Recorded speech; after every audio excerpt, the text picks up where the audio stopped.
SK did know. How did she know? I told her later. But in that moment. She had no idea. I was like, I need to step away for a second. You put that in the chat before you went and got the fire extinguisher? No, I was like, I think I kind of forget, but I think I said like, sorry I was gone or something, because I like was on my porch like trying to like catch up what we were doing. Everything's absolute mess. Hi Tommies, my name is Kian, and you're listening to The Bulb, Minneapolis Edison's digital collection of true and personal story. We believe that storytelling involves healthy risk-taking and can transform the praxis through which we build stronger communities. The middle of the year, freshman year, I was sitting in Miss SK's class, not really doing that much. I had lit a candle because at that point I was really into candles. And I put it on my windowsill because my room was just filled with so many papers and junk everywhere. And my desk was so full of school supplies, I didn't have anywhere else to put it. So I put it on the windowsill, and then I needed to turn my camera on, and my desk was right next to a window. So if I didn't have the curtain drawn, I looked like a ghost basically. So I drew the curtain, turned on my camera, like talked for a minute, turned it back off.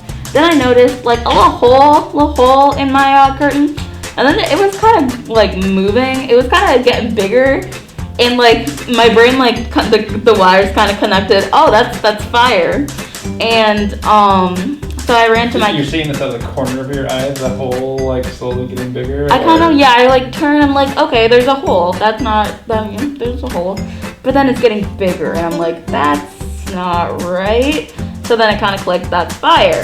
And the ironic part is I actually had like a little vase of flowers on my desk, but I didn't think about how there's water at that. So I ran to my kitchen, grabbed the fire extinguisher, and the thing about that was it was screwed into the drywall with non-drywall screws. So I just yanked that thing right out of the wall, the screws and all. And so I was trying to figure out, like, how do I use this? I've never had to use a fire extinguisher before, and now I'm about to burn my house down. And so I couldn't get it out. And at this point, like, all the fire alarms are starting to go off, like the smoke alarms in my house. I actually, at the time, I thought the smoke alarms must have been on, like, some sort of, like, connection with the fire extinguisher. Like, you take the fire extinguisher out of the wall and the smoke alarms come off. Obviously, not that advanced. It just... the house was kind of filling with smoke a little bit. And so at this point, my mom was also working from home. She was in the attic, and she was running down because the smoke alarms were all going off. And I was just like absolutely a mess, like screaming like there's a fire, like I don't know how to use this.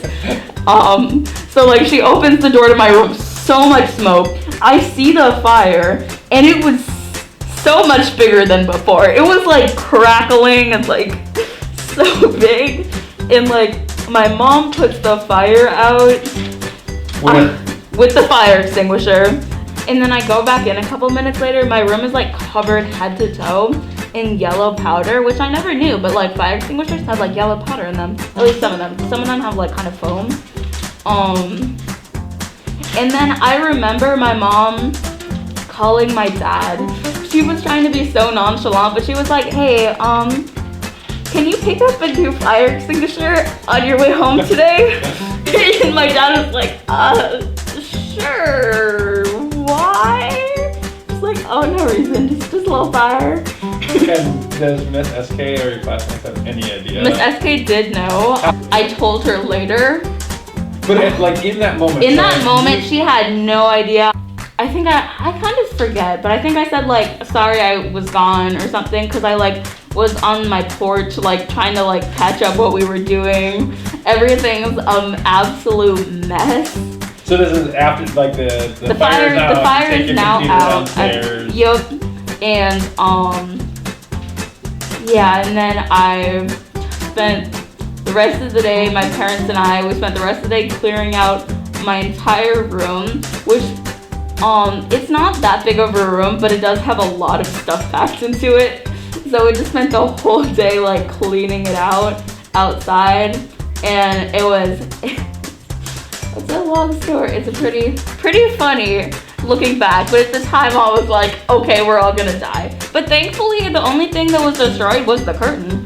The fire did not manage to spread to anything else, which to this day I am very thankful for. That is a very good. I am incredibly thankful that nothing else but that one curtain was destroyed. And it was a pretty old, crappy curtain, so I'm not even that mad.